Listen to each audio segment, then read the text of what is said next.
자, 지금 모두가 중국은 끝났다고 하죠. 그런데 말입니다. 데이터는 완전히 다른 이야기를 하고 있습니다. 오늘 바로 이 중국 소비의 심장부 스낵식품 안에서 조용하지만 아주 거대하게 타오르고 있는 성장 스토리를 제가 직접 숫자로 증명해 보이겠습니다. 네, 시작하기 전에 먼저 안내 말씀드립니다. 오늘 다루는 내용은 어디까지나 정보 제공을 위한 것이지 투자 조언이 아닙니다. 모든 투자 결정과 그에 따른 책임은 투자자 본인에게 있다는 점 다시 한번 명확히 하겠습니다. 자, 그럼 바로 본론으로 들어가겠습니다. 2026년 시장의 비관론이 거의 하늘을 찌를 때 제 콘트 모델은 딱 하나의 숫자에만 집중하고 있습니다. 월스트리트의 99%가 그냥 지나치고 있는 바로 이 숫자. 오늘 그 안에 도대체 어떤 의미가 숨어 있는지 한번 제대로 파헤쳐 보겠습니다. 반갑습니다. 주식으로 세상 이야기입니다. 오늘은 중국 시장을 둘러싼 이 비관론이라는 짙은 안개를 걷어내고요. 제 20년 경험이 녹아있는 퀀트 모델을 통해서 시장의 시끄러운 소음 뒤에 숨어있는 진짜 신호를 찾아보겠습니다. 감이 아니고요. 오직 데이터로만 이야기하겠습니다. 결론부터 딱 말씀드릴게요. 이 문장에서 가장 중요한 단어 다른 거 다 필요 없고요. 바로 자생적 회복입니다. 이게 왜 그렇게 중요하냐면요. 정부가 억지로 돈 풀어서 만드는 인공적인 반등은 그 약발 떨어지면 바로 끝입니다. 하지만 자생적이라는 건요. 경제의 근육이 스스로 붙기 시작했다는 신호거든요. 이게 바로 우리가 그토록 찾아 헤맸던 체제 전환, 즉 리짐 시프트의 첫 번째 단서입니다. 자, 보세요. 모든 시장에는 항상 두 가지 이야기가 공존합니다. 하나는 신문 헤드라인을 장식하는 그럴듯한 이야기고요. 다른 하나는 조용히 숫자로 기록되는 진짜 현실이죠. 왼쪽, 이게 여러분이 매일 뉴스에서 듣는 이야기입니다. 부동산이 어떻고 소비 심리가 어떻고 전부 암울하죠. 하지만 오른쪽을 한번 보세요. 이게 바로 데이터가 말해주는 진실입니다. 부채 사이클은 정점을 지났고 가장 중요한 단서인 가격, 즉 P와 판매량, Q가 무려 5년 만에 처음으로 같이 고개를 들고 있습니다. 지금부터 우리는 이 오른쪽에만 집중할 겁니다. 자, 그럼 이제부터는 뜬구름 잡는 얘기 말고요. 진짜 숫자로 한번 들어가 보시죠. 이 거시 데이터가 어떻게 시장에 거대한 체제 전환을 미리 알려주고 있는지 직접 한번 눈으로 확인해 보시죠. 첫 번째 증거, 바로 P 가격입니다. 가격이 돌아왔어요. 이 차트 한번 보시죠. 몇 년 동안 중국 경제를 괴롭혔던 디플레이션, 그러니까 물건값이 계속 떨어지던 그 공포에서 드디어 벗어나고 있습니다. 여기서 진짜 중요한 건 뭐냐면요. 소비자가 사는 물건값, 즉 CPI하고 공장에서 만드는 물건값 PPI가 함께 오르고 있다는 거예요. 경제 전체에 온기가 돌기 시작했다는 가장 강력한 신호 중 하나입니다. 자, 가격이 오르니까 어떻게 되죠? 거짓말처럼 바로 판매량이 따라붙기 시작합니다. 마치 약속이라도 한 것처럼요. 이 차트가 보여주는 건 그냥 물가가 오른다는 게 아니에요. 좀 비싸져도 사람들이 지갑을 열기 시작했다. 즉 진짜 수요가 살아나고 있다는 가장 명백한 증거인 셈이죠. 자, 여기서 잠시 멈춰보죠. 여러분, 5년입니다. 5년. 강산이 반쯤 변한다는 그 5년 만에 처음으로 가격과 판매량이 함께 오르고 있어요. 지금 이 순간 여러분의 포트폴리오가 과연 이 거대한 변화의 흐름에 올라탈 준비가 되어 있는지 한번 스스로에게 물어보셔야 합니다.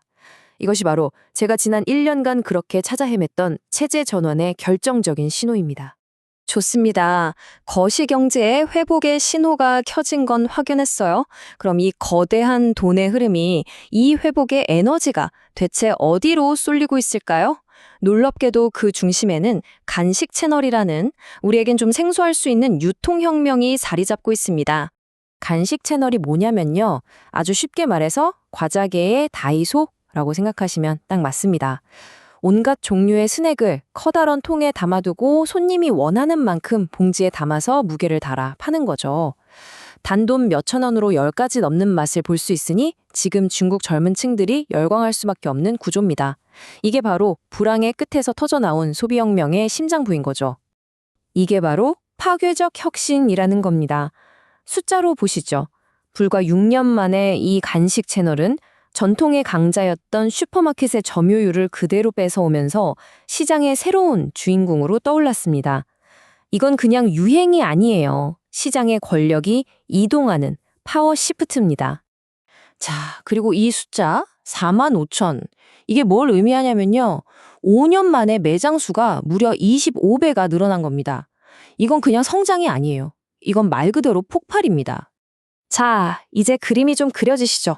거시경제라는 큰 바람이 불고 간식 채널이라는 거대한 파도가 일고 있습니다. 그럼 우리는 어떤 배에 올라타야 할까요?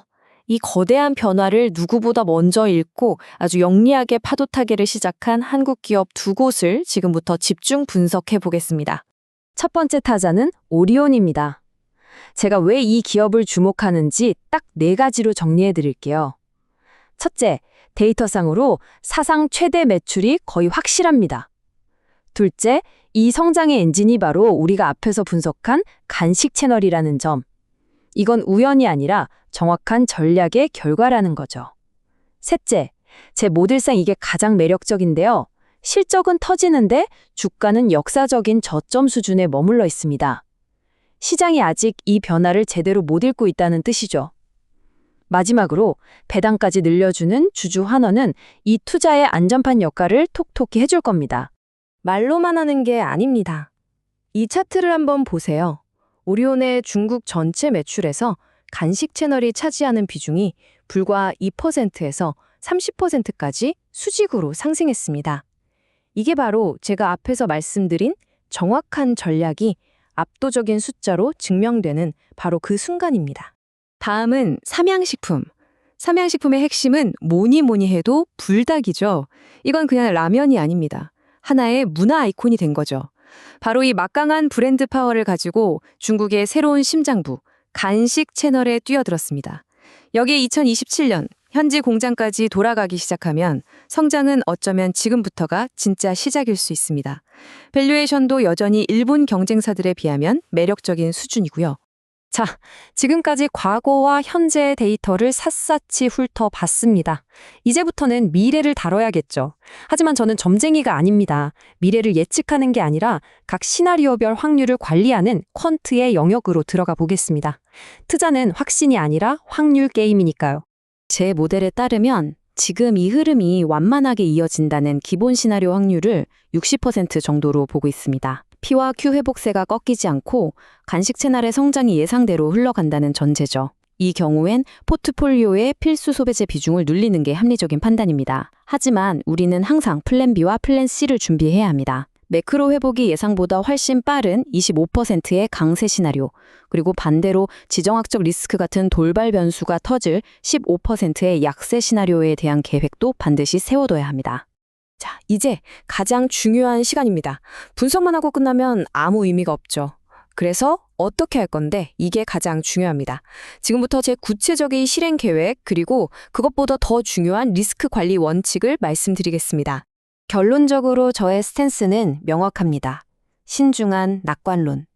지금 데이터가 보여주는 이 구조적인 회복 신호는 우리가 리스크를 감수하고 진입해 볼 만한 충분한 가치가 있다고 판단합니다. 오늘 분석한 최선호주들을 중심으로 조심스럽게 포지션을 만들어 나가기 시작할 때라는 거죠. 다만 그냥 막 들어가는 건 투자가 아니라 도박이죠. 그래서 저는 철저하게 이 원칙들을 지킵니다. 제 생존 원칙이에요. 첫째, 아무리 좋아 보여도 초기 비중은 전체 포트폴리오의 5%를 넘기지 않습니다. 둘째, 흥분해서 따라가지 않고 시장이 공포에 빠져 조정을 줄 때 나눠서 삽니다. 셋째, 제 생각과 달리 주가가 15% 하락하면 이유를 묻지도 따지지도 않고 기계적으로 손절합니다. 감정은 철저히 배제하는 거죠. 마지막으로 우리가 믿었던 거시 데이터가 2분기 연속으로 꺾이면 이 모든 아이디어를 처음부터 다시 검토합니다. 이게 바로 시장에서 살아남는 법입니다. 마지막으로 이 말을 꼭 기억해 주십시오. 시장은 미래를 맞추는 예측의 영역이 아닙니다. 변화에 대응하고 끝까지 살아남는 자가 이기는 생존의 무대입니다. 오늘 제가 보여드린 이 데이터와 관점이 여러분 각자의 생존 전략을 완성하는 데 조금이나마 도움이 되었으면 합니다. 이 인사이트가 유용하셨다면 구독과 좋아요로 함께해 주십시오. 다음 시간에 더 날카로운 데이터 분석으로 돌아오겠습니다. 이상 주식으로 세상 이해하기였습니다.